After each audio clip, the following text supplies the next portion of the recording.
If Adam and Eve are the only two humans on earth at the beginning of Genesis chapter 4, where did Cain's wife come from? Hey everybody, I'm Dan McClellan. I'm a scholar of the Bible and religion, and the traditional answer is to imagine that Adam and Eve must have had a bunch of other children that are not mentioned in the text, and some of them must have been daughters, and Cain must have just married one of his sisters, and then they had a bunch of children, and they married each other, and they had a bunch of children, and they married each other. And incest was just the law of the land for generations upon generations. And while this harmonizes what's going on between Genesis chapter 3 and 4, it doesn't fit what's actually in the text. In fact, it is precluded by the text. Because not only does the text not mention any other children born to Adam and Eve that Cain could have married, but it actually indicates that Adam and Eve did not have any other children until after Cain had had his own children with his wife. Because in Genesis 4:1, it says, the human, or Adam, knew Eve his wife. That means had sex with her. And she bore Cain and then Abel. And then Cain kills Abel. Way down in verse 25, it says, then Adam knew his wife again.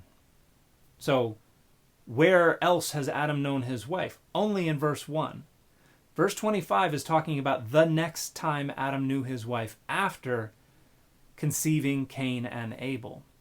And after they give birth to Seth, Eve then says, God has given me another child in the place of Abel, who was killed. In other words, this is the very next child after Abel. And that does not happen until after Cain has already had a bunch of children and grandchildren with his wife. So if we actually follow the narrative sequence as it is laid out in Genesis chapter 4, as the Hebrew grammar indicates, with the use of the vav conversive, Adam and Eve did not have a third child until after Cain had already had children and grandchildren. And they all had their own wives as well.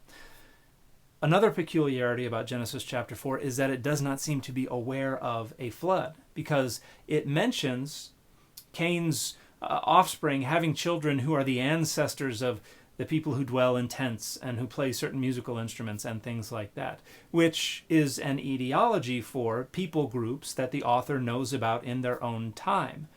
However, none of them could be connected to people who are around in the author's own time if a flood had killed everyone on earth except for Noah and his household.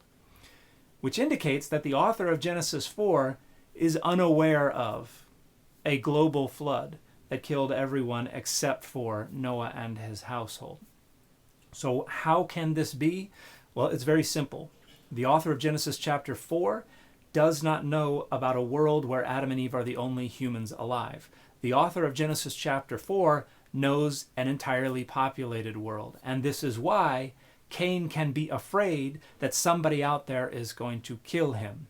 Because if it's just Adam, Eve, and Cain, he doesn't really have other people to be afraid of. And this is why Cain can go relocate to another place that already has a name. And this is why Cain can have a wife. Because the author of Genesis 4, who is different from the author of Genesis 2 and 3, and who is different from the author of Genesis 5, imagines that the world is already fully populated. And another indicator that Genesis 4 is distinct from Genesis 5 is that the genealogy that is represented in Genesis 4 is repeated. Sometimes exactly, sometimes with slight variations in Genesis 5, but it is not Cain's genealogy, it is Seth's genealogy. And so we have a bunch of parallels, and there's not really a plausible way to harmonize the genealogies of chapters 4 and 5. So these are different sources that are being brought together by editors in much later time periods. And so when Genesis chapter 3 ends and Genesis chapter 4 begins, that's an editorial seam. And we have a different source that is responsible for telling the stories that we find in Genesis chapter 4. And then again, once Genesis chapter 5 begins, it's a different source that is telling those stories as well. And this is why there is contradiction. This is why there is disagreement. This is why Cain is able to find a wife, even though, according to Genesis chapter 3, He and his parents were supposed to be the only 3 humans on Earth, and his parents would not have another child until after he had children and grandchildren. The Bible is not univocal. Much of the Bible was cobbled together from various independent sources. Sometimes things were integrated, sometimes things were deleted, sometimes things were added, sometimes different tellings of the same story exist in different parts of the text, sometimes they were put one after the other.